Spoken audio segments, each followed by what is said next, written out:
estiverem nos acompanhando nas redes sociais, pela internet, seja bem-vindo ao culto, a mais um culto de glorificação ao nome do Senhor. Amém? Nós convidamos os amados irmãos a abrirem a palavra do Senhor no Evangelho do Senhor Jesus Cristo, segundo Mateus, no capítulo 15, a partir do versículo 21, vai estar projetado também, né? Vai do 21 ao 28, amém? Mateus, capítulo de número 15, dos versículos de número 21 ao 28. Podemos ler? Amém? Diz assim a palavra do Senhor. E partindo Jesus dali, foi para as partes de Tiro e Sidom. E eis que uma mulher cananeia, que saíra daquelas cercanias, clamou, dizendo: Senhor, filho de Davi, tem misericórdia de mim, que minha filha está miseravelmente endemoniada. Mas ele não lhe respondeu palavra. E os seus discípulos, chegando ao pé dele, rogaram-lhe, dizendo: Despede-a, que vem gritando atrás de nós. E ele respondendo, disse: Eu não fui enviado, senão as ovelhas perdidas da casa de Israel. Então chegou ela e adorou-o, dizendo: Senhor, socorre-me. Ele, porém, respondendo, disse: Não é bom pegar o pão dos filhos e deitá-lo aos cachorrinhos. E ela disse: Sim, Senhor, mas também os cachorrinhos comem das migalhas que caem da mesa dos seus senhores. Então respondeu Jesus e disse-lhe: Ó mulher, grande é a tua fé, seja isso feito para contigo, como tu desejas. E desde aquela hora a sua filha ficou sã. Amém? Vamos orar. Senhor Deus e Pai, nós oramos a Ti nesta hora, pedindo, ó Deus, como sempre o fazemos, a assistência do Teu Santo Espírito, ó Deus, que não seja o homem, ó Deus, mas que seja o Teu Santo Espírito que venha falar com a Tua igreja, a Tua palavra, ó Deus, inspirada, ó Deus, porque só Tu conheces a necessidade de cada coração aqui presente, dos corações dos que nos estão acompanhando pelas redes daqueles que um dia assistirão ou ouvirão esta mensagem, Senhor, porque a Tua mensagem ela é atemporal, o Teu Evangelho é um Evangelho eterno, como está na Tua Santa Palavra. Nos abençoa, ser conosco neste dia, que a Tua graça e a Tua misericórdia sejam derramadas abundantemente sobre cada um de nós. Oramos em nome do Teu Filho amado Jesus. Amém. Os irmãos podem estar sentados. Queridos irmãos, esse texto da palavra que nós lemos, né, ele está presente em dois dos evangelhos, em Mateus e em Marcos, né, com algumas características um pouco diferentes, pequenas, um complementando o outro. No evangelho de Mateus, que é o texto que nós lemos, ele está um pouco mais detalhado. Marcos, como nós já sabemos, ele é mais sucinto em praticamente tudo, né? Marcos é um evangelho bem objetivo, de 16 capítulos, de muita cura, um evangelho que trabalha Jesus dos milagres, né? Aquele que leva mesmo a carga de todos nós, né? Vai levando carga sobre carga, pecado, doença, maldição. Está lá em Marcos, é pequeno, mas só Jesus podia carregar, né? E aqui a gente viu uma referência em que o Senhor ele foi para as partes de Tiro e Sidom, né? Fora dos termos de Israel. Tiro e Sidom. E uma mulher cananeia, é interessante quando Marcos fala isso, Mateus, perdão, porque Marcos vai falar de uma mulher Ciro-fenícia. É a mesma coisa, tá? É tudo da mesma região. da Síria, Fenícia, Tiro e Sidom ficava ali. Mas, e lá vai dizer que ela era uma mulher grega, né? E nós vamos ver depois esse detalhe, por que ela é grega. Isso faz parte da pregação, daquilo que o Senhor quer para nós.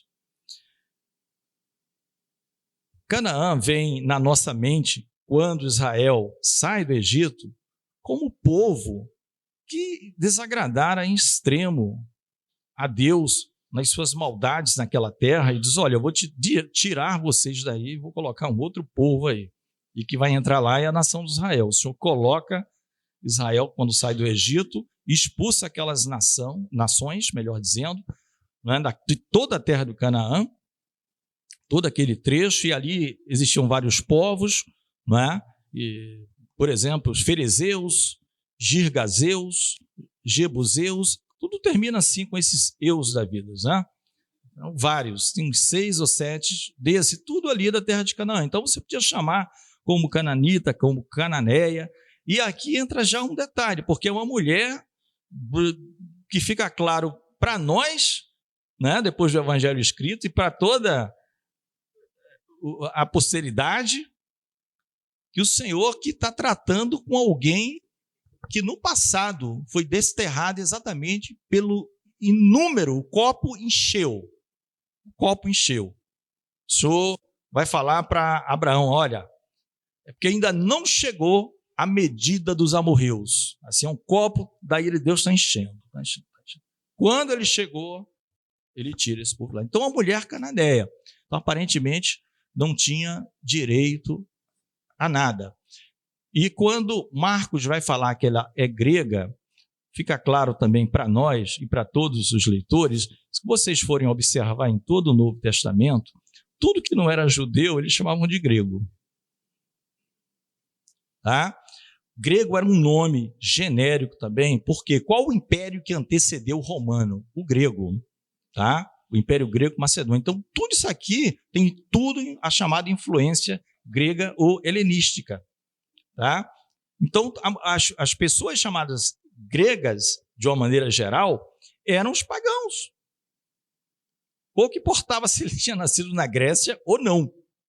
Por isso que Paulo vai dizer, 1 Coríntios, né, que o Evangelho do Senhor Jesus é escândalo para os judeus e loucura para os gregos. Né? Você pergunta, mas então não tem nada a ver comigo, o Evangelho foi só para essas duas nações. Não, é exatamente isso. Tudo que não era judeu, a gente falava grego de uma maneira geral. Tá? Por causa da influência da fala, eram as nações vizinhas, todas eram de influência greco-macedônia. E essa mulher cananeia, Mateus traz a memória, né? E o Senhor sai de uma área, ele estava provavelmente lá, Genezaré, sai de lá, Genezaré, dentro dos termos de Israel,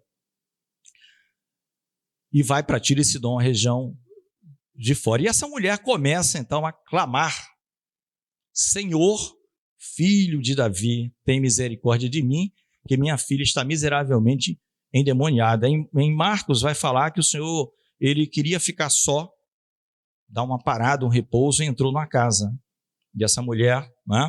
Então isso tudo é o conjunto, cada um cita um pedaço, ela já vem gritando, mas os irmãos observem como esta mulher cananeia, ou seja, realmente desprezível aos olhos de toda a sociedade da época, principalmente por ser cananeia, ela se dirige como muitos poucos se dirigiam a ela. Né? O cego de Jericó vai falar assim, mas bem lá na frente.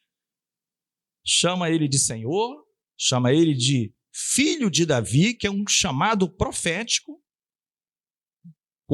porque a descendência de Davi é que viria um rei cujo reinado jamais se acabaria.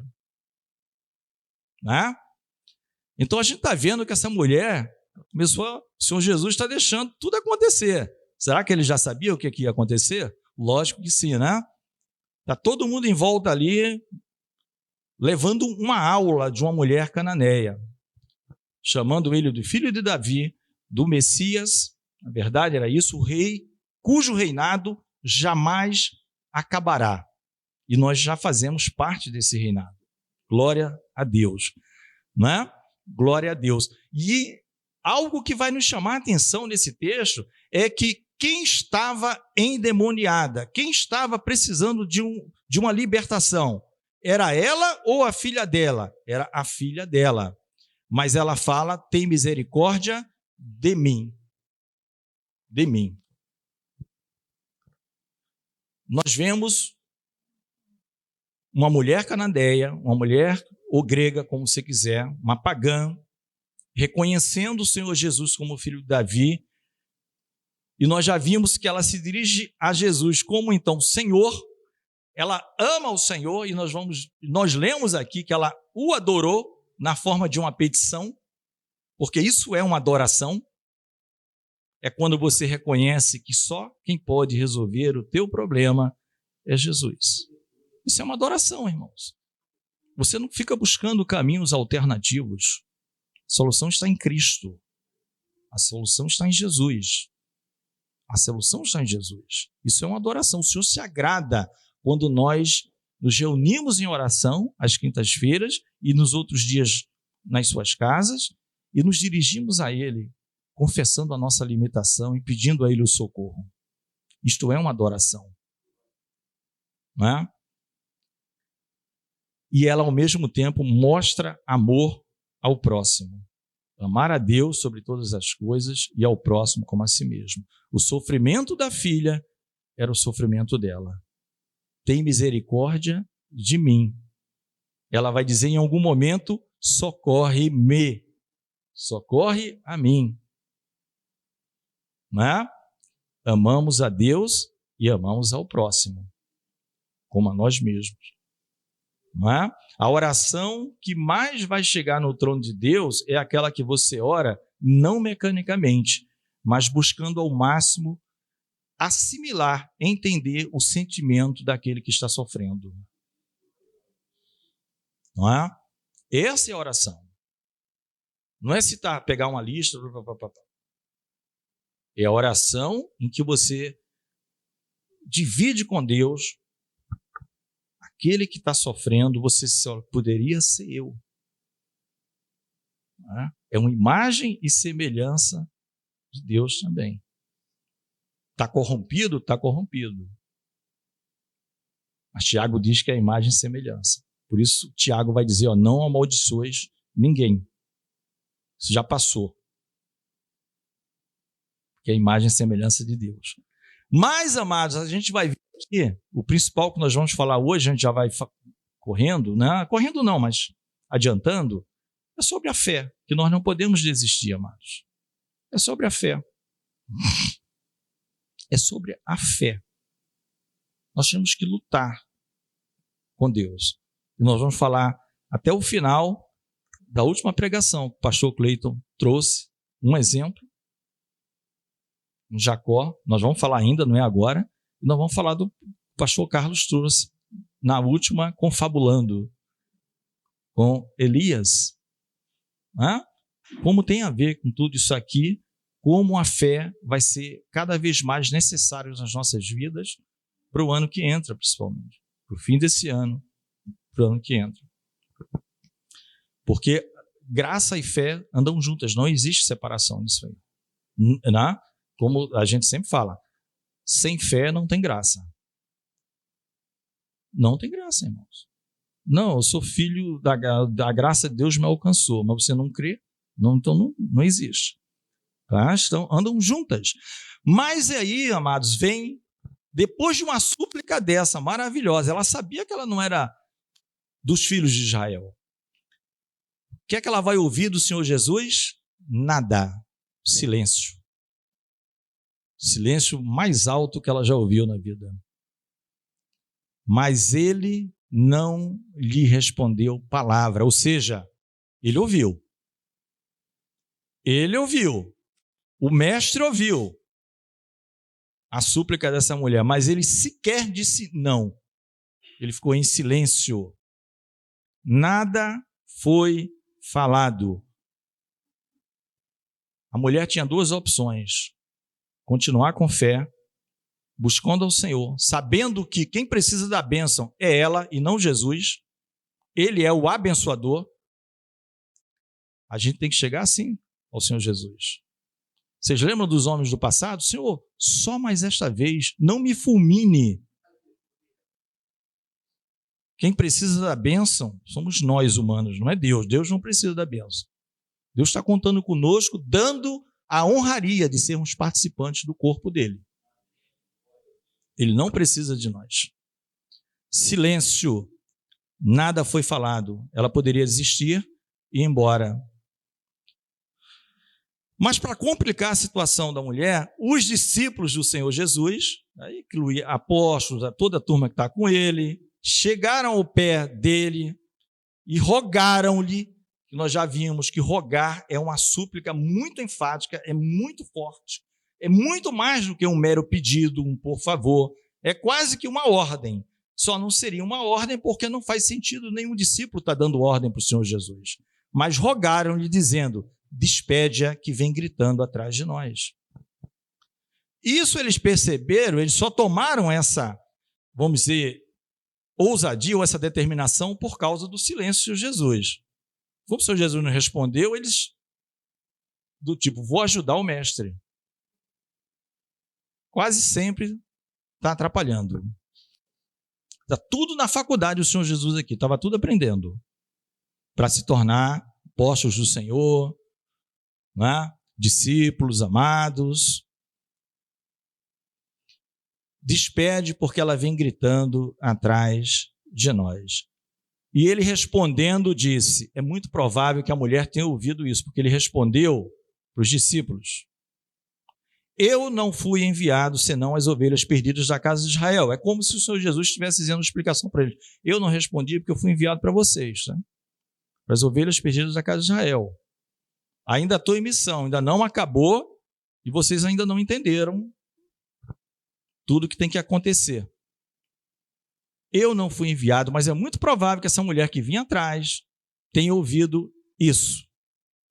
Primeiro o silêncio, depois ela ouve que ela não foi, que o Senhor Jesus não foi enviado para os gregos, para os sírios fenícios, muito canané, né? Não foi enviado. Mas ele veio para Israel. Ela podia ter ido embora, mas a palavra diz que essa mulher, ousadamente, ela chegou ela e o adorou, dizendo, Senhor, socorre-me. Isso, como nós falamos, uma adoração. A mulher retorna e continua a sua luta pela bênção. Senhor, socorre-me. Pedindo ajuda àquele, o único que pode, de fato, nos socorrer, mesmo sendo, né, cananeia. Não é por acaso que está cananeia aqui. Foi aquele povo que foi expelido de lá. Ele, porém, respondendo, disse, aí o Senhor Jesus vem agora no segundo, imagina, irmãos, fica no lugar dessa mulher, cada um de vocês, cada um de nós, fica no lugar dela, e olha como o negócio, porque para quem está numa situação dessa, cada segundo é como se fosse 1 hora, 2 horas.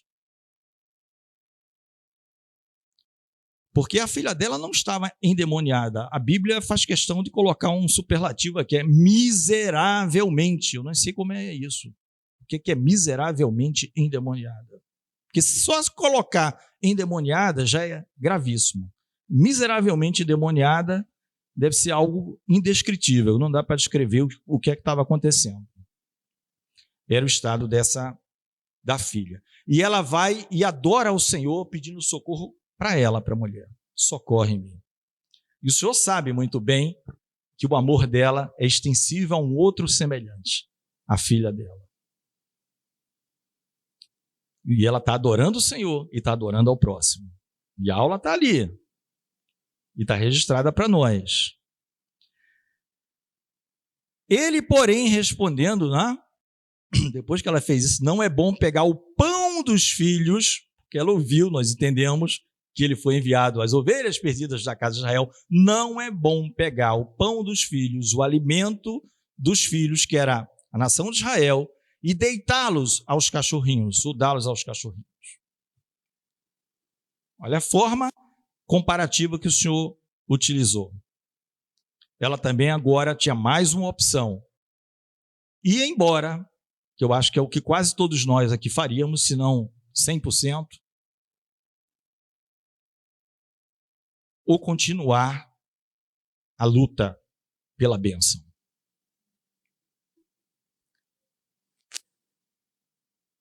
E essa expressão os cachorrinhos, ela tem dois significados. Um significado era literal mesmo. Os animais, os cachorros ali, eles comiam das migalhas do alimento que o senhor da casa, os filhos dele, depois de comerem, comiam. E era também utilizado de forma pejorativa pelos judeus para se referir aos pagãos. Como cachorrinhos, como uns vira-latas, né? Uma coisa de última classe. Também tinha esse sentido. Então, o Senhor Jesus, quando falou, ele não diz o sentido, mas a mulher entende tanto o literal quanto o outro, na forma como eles eram de fato vistos. E eis que estava ali o rei dos judeus, o qual ela já tinha dito: olha, eu sei disso. Por isso que eu chamei o Senhor de Senhor e filho de Davi. Né? Que o cego Bartimeu vai fazer isso também, lá em Jericó. Né? E ela disse: sim, Senhor, mas também os cachorrinhos comem das migalhas que caem da mesa dos seus senhores. Olha que coisa maravilhosa, né? A mulher, ela optou em continuar lutando por uma bênção com Jesus. Mas o nome disso, irmãos, é fé. Nós vivemos de fé em fé, diz a palavra de Deus. De fé em fé. Não é você teve aquele negócio uma vez salvo para fé, um dia. Não, amanhã vai ser um dia de fé também. Cada ato nosso. Depois de amanhã também. Nós vivemos de fé e fé. O apóstolo Paulo vai dizer, Romanos, tudo que não é de fé ou que não vem por fé é pecado. É fé. Dormir para nós é por fé. Acordar para nós é por fé. Fazer a refeição é por fé. Ter um emprego é por fé. Para o homem é mérito. Para o mundo que não quer saber de Jesus é mérito. Para os filhos de Deus é fé. Porque ele poderia sequer, como o pastor orou no começo, estar vivo. Vai se gabar de quê? Quem te deu a vida? Quem tem poder para tirar a vida? Glórias a Deus. Né? Sim, Senhor, mas também os cachorrinhos comem das migalhas que caem da mesa dos. Então respondeu Jesus finalmente, né? Talvez aqui na terceira tentativa, já depois de nem ouvir resposta, nem não. Pior do que não é o silêncio, né? Falam. Pior do que um sim ou não é a indiferença. Não tem essas frases? A indiferença é a pior coisa que tem. É pior do que você dizer um não, você se irritar. É indiferença, não faz a menor diferença. E essa mulher venceu todas as etapas, com os discípulos acompanhando, já tendo em mente, despede-a. Está atrapalhando a gente. Mas o Senhor vai dizer: ó mulher, grande é a tua fé. Seja isso feito para contigo como tu desejas, e desde aquela hora a sua filha ficou sã. Amém? O Senhor já vinha mostrando que o Evangelho, as boas novas, o Senhor Jesus Cristo, como o pastor Alan muitas vezes fala, o Evangelho é o Senhor Jesus, também é uma forma de nós apresentarmos o Evangelho. Ele está mostrando que ia alcançar os confins da terra. Era para as pessoas mais indignas. Não era? Ele veio para os filhos. E essa dinâmica vai ser usada no livro de Atos o tempo todo. Os irmãos vão ver. Primeiro vai nas sinagogas, depois prega para o povo. Mas todos têm o mesmo direito. Deus quer que todos os homens se salvem. Louvado seja o nome do Senhor. Não é isso que está escrito? Deus quer que todos os homens venham ao arrependimento e se salvem. E nós lembramos, amados, nesse culto desta data, já estamos no final, da última palavra que o pastor trouxe aqui, foi lá em Gênesis. Se o amado puder colocar. Lembra, pastor, sobre Jacó, não é? Foi em Gênesis. Olha aqui, amados. 32, 26. Isso é Jacó lutando com o anjo. E disse, o anjo falando, deixa-me ir, porque já a alva subiu. Porém, o que é que Jacó respondeu? Não te deixarei ir, se me não abençoares. E em algumas versões, enquanto não me abençoares, isso é fé. É lutar, oração, lutar com Deus. Não é? Lutar com Deus pela bênção. Nós temos que nos colocar na nossa posição. Somos nós que precisamos ser abençoados. Quem é o abençoador é Deus. E ter a certeza de que está buscando na pessoa certa, que é Jesus Cristo. O dom de Deus, o presente de Deus para o homem. Como disse a Claudinha aqui já no louvor. O sentido do Natal, o nascimento de Jesus, não por uma questão de data, porque ninguém sabe a data exata, mas foi o maior presente de Deus para os homens. Não é? Foi o presente. Não é? Eu sempre vejo aquela passagem que os anjos ali, eu não vi milhões e bilhões de anjos cantando. Glória a Deus nas maiores alturas. Não é? Paz na terra. Não é? Aos homens, aqui o Senhor quer bem, o Senhor ama, o Senhor deu o presente. O Senhor deu o presente. Esse é o maior presente. Esse é o maior presente. Amados, nada teria acontecido, nada teria mudado, estaríamos ainda numa fase pré-histórica se o Senhor Jesus ainda não tivesse vindo. Mas nós já estamos numa era em que entendemos que Ele está vindo, mas pela segunda vez para julgar, levar a sua igreja, julgar este mundo.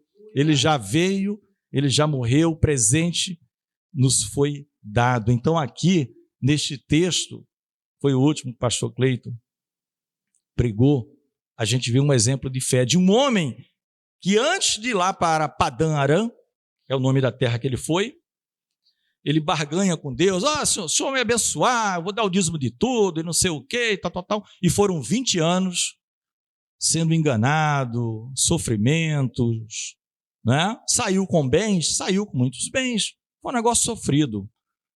Até que ele entendeu, que como foi pregado no domingo, né? Que ele é um homem como outro qualquer e tinha que buscar essa bênção aqui, na luta com Deus direto. Abençoa, Senhor. Fé. Por isso que o Senhor vai mais na frente citar Abraão, Isaque e Jacó. Homens que andaram pela fé. Da mesma forma, em 1 Reis, quando o pastor Carlos, no último Confabulando, 18, se o irmão puder colocar o versículo, o trechinho lá, né? 1 Reis, isso. No último Confabulando, eu não sei se o pastor Carlos chegou a falar deste detalhe, mas está dentro do contexto dos profetas de Baal. Depois que aquilo acontece, dos profetas serem mortos, né? Então disse Elias a Acabe, o rei, sobe, come e bebe, porque ruído há de uma abundante chuva. Próximo. Estava 3 anos, era o 3º ano do reinado dele. Jesus e Tiago vão dizer que foram 3 anos e meio, cravado. Lá não diz. Diz que estava no 3º ano. Aí o Senhor Jesus vem, 3 anos e meio. Tiago vai dizer também 3 anos e meio. Então a gente já sabe. E Acabe subiu a comer e a beber. Mas Elias subiu ao cume do Carmelo e se inclinou por terra e meteu o seu rosto entre os seus joelhos. Oração. Próximo. E disse ao seu moço, sobe agora e olha para a banda do mar. E subiu e olhou e disse, não há nada. Então disse ele, torna lá 7 vezes. E sucedeu que a 7ª vez disse, eis aqui uma pequena nuvem como a mão de um homem subindo do mar. Então disse ele, sobe e dize a Acabe, aparelha o teu carro e desce para que a chuva te não apanhe. Não sei se tem um próximo ainda. Tem, né?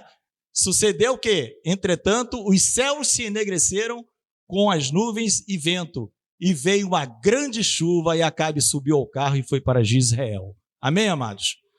Esse trecho está lá também, onde o nosso amado pastor Carlos trouxe a última palavra.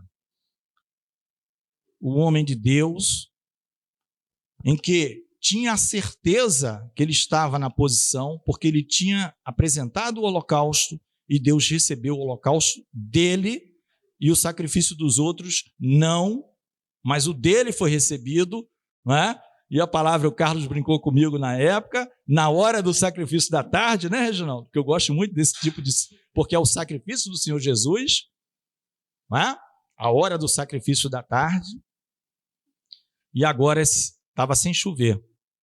Mas depois que isso aí é dizimado, irmãos, o moço vai lá, e agora fiquem no lugar do moço. Você chega lá e, meu amigo, não tem nada, céu azul, aquele mar, horizonte, torna lá 7 vezes. Na 7ª vez, tinha uma nuvenzinha lá no encontro do mar com o céu. A gente olhando do horizonte, não parece um encontro? Olha, tem uma nuvenzinha no formato de uma mão. Pode avisar o rei que vai cair uma chuvarada. É muita água que vem aí. Não, mas tem 3 anos e meio, não interessa, amigo.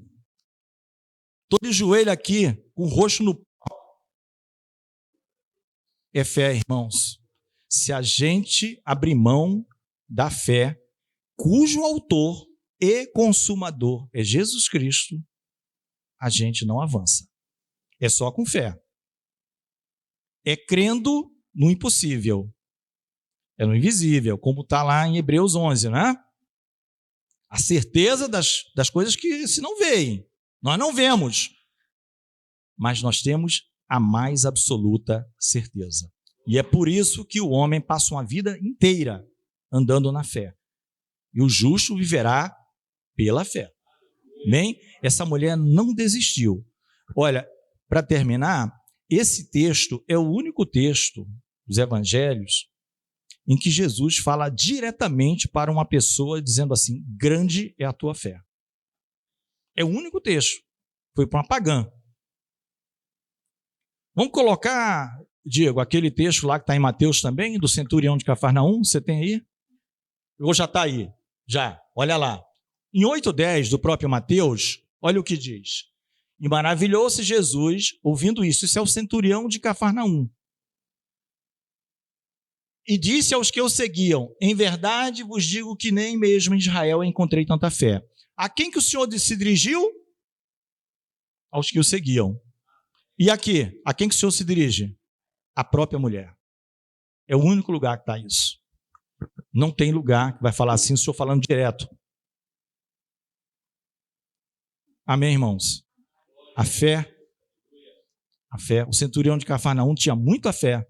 O Senhor disse: olha, nunca encontrei tanta fé em Israel, se dirigindo à nação como um todo. Mas essa mulher, que não ouviu o Senhor Jesus falar, o Senhor não deu bola para ela, depois quando ouviu, disse: olha, não é para você a bênção, é para Israel. Ela começa a dialogar e dizer: não tem problema, eu vou comer da migalha, mas eu quero essa bênção. Você vê que em nenhum momento ela confronta o Senhor Jesus dizendo que ele está errado, que ele é insensível, que ele não está olhando para mim, que ele não me ama. Ela não confronta ele assim. Ela vai seguindo o que ele vai falando. Você não tem direito. Amém, eu não tenho direito. Posso chorar por esse direito? Eu não vim para você. Me ajuda, me socorre. Não, é para os filhos, mas os filhos comem da migalha. Você tocou o coração de Deus, meu amado. Imagina agora que o Senhor Jesus já morreu e já ressuscitou, está à destra do Pai, já derramou o seu sangue, e com facilidade, pelo sangue, nós entramos nos Santos dos Santos e podemos falar direto com Ele, irmãos. Como vamos desistir numa altura dessa do campeonato, meus amados? É muita facilidade. Ele fez tudo por nós. Ele fez tudo por nós. Ele fez tudo. Não podemos. O justo verá pela fé. Se ele recuar, a minha alma não tem prazer nele. Mas não é o Senhor que faz você recuar. É se você que tem que ter fé, e essa fé não é uma fé de se jogar fora, porque ela foi feita nada mais nada menos pelo próprio Senhor Jesus. Ele é o autor dessa fé. Não é pensamento, força de pensamento, coisas desse tipo. É uma fé especial, é algo que salva, que transporta o homem da terra para o céu, que faz você andar neste mundo com a cabeça no céu. que faz você todos os dias cantar louvores a Deus, faz você todos os dias orar a Deus. É essa fé, irmãos, até o dia que o Senhor nos levar. Insista com o Senhor. Não é? Eu lembro do primeiro, para encerrar, vamos ficar de pé. O pastor Cleiton vem daqui a pouco aqui. Primeira videoconferência em 2021 que a gente estava fazendo que a igreja, que o pastor Alan foi participar da reunião de oração. O pastor Cleiton convidou ele, e ele foi ler lá em Lucas, se não me engano, 17, que vai falar, primeiramente, ele ia falar sobre oração. E ele fala do juiz iníquo, daquela senhora, da insistência, o dever que nós devemos orar. E no segundo momento, o fariseu e o publicano, sobre a forma como devemos estar na presença de Deus e orar. Não como fariseu. Né? Então, eu lembro bem disso, porque isso é um ato de fé. Aquela mulher ela insistiu com o juiz iníquo. O Senhor fala, nunca desfaleçam de orar. Creiam que Deus, o Pai, ouve vocês. Mas quando vocês se chegarem a Ele, não se cheguem, aí Ele vai mais adiante, como o fariseu. Porque quem desceu justificado foi aquele pecador que não quis nem avançar no tempo, ficou lá atrás. Disse, eu não tenho nem condições de olhar aí para frente. Confessou os seus pecados e o Senhor disse, ele desceu justificado. Amém, irmãos? Que o Senhor nos abençoe. Pastor Cleiton, por favor. Graças a Deus por essa palavra, irmãos. Foi a mensagem de Deus para esse nosso último culto, né? Sem considerar o culto da virada deste ano. E a mensagem é muito clara, irmãos, tá? É na nossa perseverança. É perseverarmos em meio às lutas, perseverarmos em meio às frustrações, perseverarmos a despeito de qualquer outra coisa, né? Não desistirmos na nossa caminhada, na nossa jornada. É importante, irmãos, que nós entendamos isso, tá? Essa fé que nós precisamos ter para podermos continuar. Crermos que Deus não falha e tudo que Ele falou irá acontecer. Todas as suas promessas se cumprirão nas nossas vidas, até o último dia, quando Ele vier nos buscar. Irmãos, é confortador, eu posso dizer assim, eu me sinto extremamente confortado, porque não importa o que vai acontecer com esse mundo, não importa quais as situações que virão acontecer agora em 2024, não importa. Nós estamos seguros em Deus, queridos. E a palavra de Deus é clara, é na nossa perseverança que ganharemos as nossas almas. Queridos, precisamos continuar firmes, a despeito de qualquer coisa. Eu sei que é difícil, é complicado, irmãos, não estou falando que é fácil, e nem o próprio Jesus disse que seria fácil. É por isso que ele mandou a gente fazer conta. Façam contas, calculem primeiro, antes de vir, né? Antes de vir para essa jornada, calculem se vocês vão dar conta do recado. Tá? Ele não prometeu para nós o que os outros dizem, né, que ele prometeu. A única coisa que ele prometeu isso foi a única coisa que ele prometeu para nós, é que eis que estou convosco todos os dias até a consumação dos séculos. É isso que ele prometeu. Ele falou assim, olha, eu vou estar com vocês na alegria, na tristeza, no infortúnio, nos dilemas, nas dúvidas, mas eu estou lá, eu estou do teu lado, né? Até o dia que eu vier te buscar de forma definitiva para ficar comigo por toda a eternidade. Essa é a promessa, irmãos. É só isso que ele prometeu. Ele não prometeu casa, não prometeu dinheiro, não prometeu nada além disso. Jesus é fiel à palavra que ele proferiu, a palavra que ele falou. Amém? Então, queridos, perseveremos. Essa mensagem de hoje, ela é importantíssima, é fechamento mesmo. Para você ir para casa agora e falar assim, não importa o que virá, Jesus é comigo. Amém? Amém. Vou chamar minha esposa aqui. Minha costela. a minha costela vai me deixar por uma semana. Eu já estou chorando. Vai atravessar o Atlântico. E aí, queridos, eu queria pedir que a igreja orasse por ela, tá? Eu não estou muito acostumado com esse negócio. Ela está indo porque é preciso ir, né? É necessário que ela vá, mas está na mão do Senhor, né? É a parte mais importante da minha vida. Então eu queria que vocês orassem por ela. Nós vamos fazer uma oração agora, não somente pedindo a bênção de Deus sobre essa viagem que ela vai fazer, mas sobre o nosso pastor, que está na estrada nesse exato momento, indo para Minas Gerais, está dirigindo agora de noite, ele e a sua família, por conta do seu paizinho, né, que depende de cuidados ainda, a situação dele ainda é complexa, e o Carlos está indo para lá. Então vamos orar por esses dois irmãos.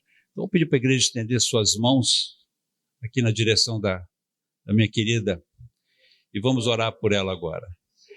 Querido Deus, maravilhoso Pai, te agradeço, Senhor, por este culto maravilhoso que o Senhor nos proporcionou, que o Senhor permitiu que nós pudéssemos celebrar para Ti.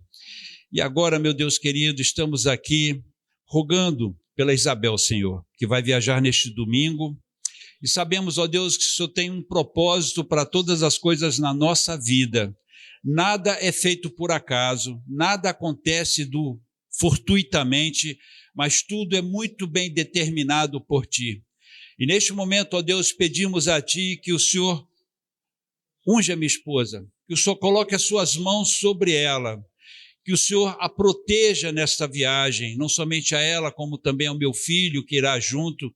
Senhor, guarda a vida deles, proteja-os, coloque seus anjos ao seu redor, livrando-os dos perigos, dos acidentes e de qualquer outra cilada satânica, Senhor, mas que eles, quando chegarem lá, que quando a minha esposa chegar lá, ela venha cumprir aquilo que o Senhor tem determinado a respeito desta viagem. Deus, eu te agradeço de todo o meu coração pela oportunidade que o Senhor está dando a ela. E, Pai, coloco ela em tuas mãos, pedindo que o Senhor tome conta dela, meu Deus, guarda a vida dela, eu te suplico. Também peço pela vida do nosso pastor Carlos, que está na estrada agora, dirigindo, só vai chegar às 11h pouca da noite. Senhor, eu peço que o Senhor continue com ele naquele volante, coloque os teus anjos sobre aquele carro, livrando, ó Deus, dos perigos, dos acidentes e fazendo com que o nosso irmão querido possa chegar ao seu destino. Pai querido, também suplicamos pelo seu paizinho, Pai, que o Senhor venha falar poderosamente àquele coração, que ele possa ter um encontro contigo, ó Deus, que essa oportunidade não passe, Pai, desapercebida dele, mas que ele se coloque diante de Ti, que Ele abra as portas do seu coração para que o Senhor possa entrar ali e fazer uma mudança, uma transformação para a glória do Teu nome. Deus, eu peço a Ti por esta igreja, por cada irmão e irmã aqui. Domingo agora estaremos comemorando, Pai, pela tradição, o Teu aniversário, Jesus. Estaremos ali no meio, ali na mesa, Senhor, com os nossos familiares, e, Pai, ali estaremos celebrando o Natal, o dia que consideramos como que foi tirado para comemorar o aniversário do Senhor Jesus Cristo. Isso será celebrado no mundo inteiro, ó Deus. Pai, eu peço a Ti que todos que estiverem ao redor de uma mesa não se esqueçam nunca e de forma alguma que o Senhor Jesus é a razão do Natal, é a razão das nossas vidas. Somente através dele, por ele, podemos alcançar a Ti, chegar, Senhor, até a Ti, porque Jesus é a porta, é o caminho. Senhor, Pai querido, que esta mensagem possa permear em todos os lares, em todos os lugares onde este Natal será comemorado. Deus, meus irmãos queridos aqui, um Natal maravilhoso, junto com as suas famílias, aí abençoando a cada um e nos trazendo, meu Pai, no último dia deste ano, para celebrarmos um culto de gratidão ao Senhor. Te agradeço, ó Deus, por tudo que o Senhor tem feito em nossas vidas. Pai, quantos agradecimentos temos que te fazer, ó Deus. As bênçãos são inúmeras, inúmeras. Não dá nem para elencar aqui, Senhor, de tão extensa que é essa lista, te agradecemos por cada uma delas e te adoramos e te louvamos por isso. Desde já, ó Deus, eu te peço, leva-nos em paz para os nossos lares, debaixo da tua mão poderosa, guardando as nossas vidas, Senhor. É o que eu te pedimos, é o que nós agradecemos, em o nome santo do Senhor Jesus. Amém. E que a graça do nosso Senhor e Salvador Jesus Cristo, o amor de Deus, o nosso Pai, as consolações do seu Santo Espírito, seja com todo o povo de Deus aqui reunido, desde agora e para todo sempre. Amém.